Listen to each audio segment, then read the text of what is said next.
For the past number of years, I've been talking to a number of organisations in Tanzania about developing an e-platform, or a digital community of practice for health workers, which will help in the area of ongoing health worker training and professional development.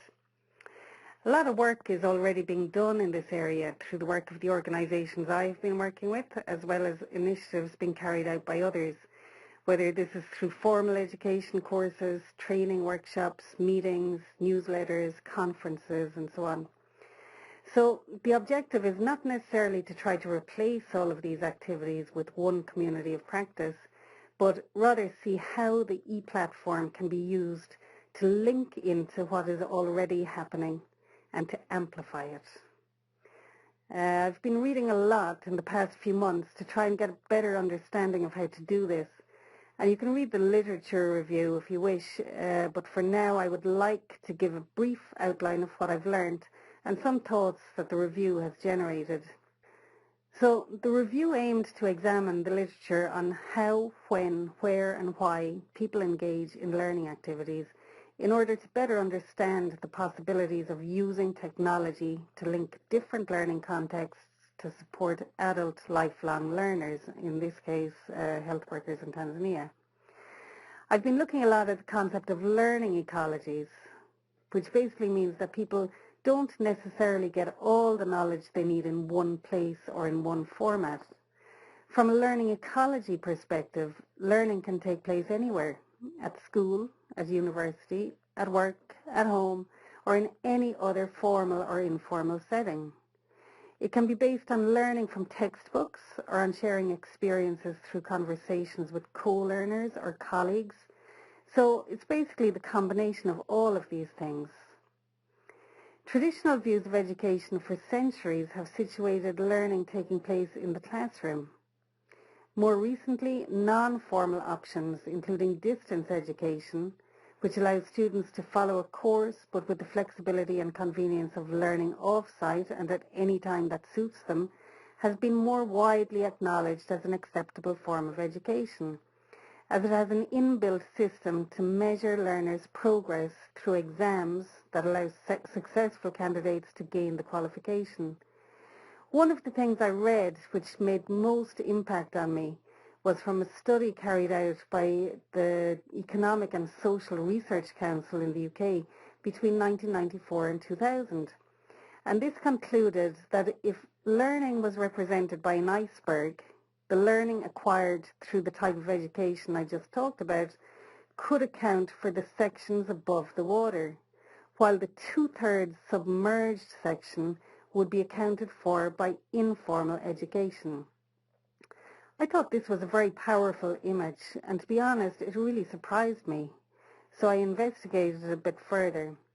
It says that informal education is described as valuable learning that does not lead to jobs or qualifications. It could be described as low-status knowledge, in contrast to the high-status knowledge from formal learning. It's the type of learning that's not necessarily confined to textbooks or classrooms, but may take the shape of discussions with colleagues, reading a professional journal, or attending a relevant conference. And this, according to the ESRC, is how people get two-thirds of their learning. A problem with informal learning is that because it can happen anywhere, may take many forms, and may be different for everyone, it doesn't lend itself easily to being packaged, measured, and replicated like other systems. You know, sometimes inspiration comes from the unlikeliest of places.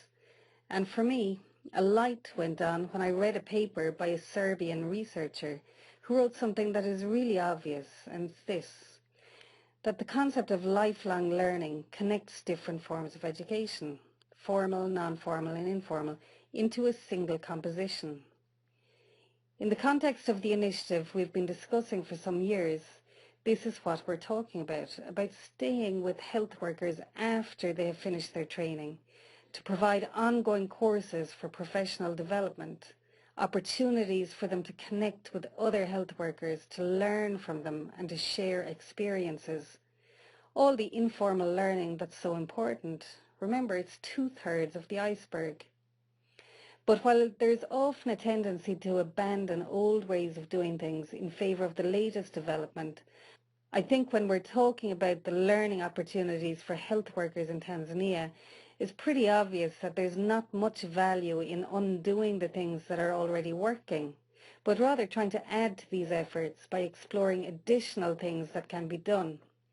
I mean, viewing informal learning as the new best practice in education, capable of replacing all previous models, could lead us to think that formal education is now obsolete. But that's obviously not the case. So the challenge is to find the way to connect all of the learning aimed at health workers, the formal training at the institution, the workshops, the chats, the journals, and so on.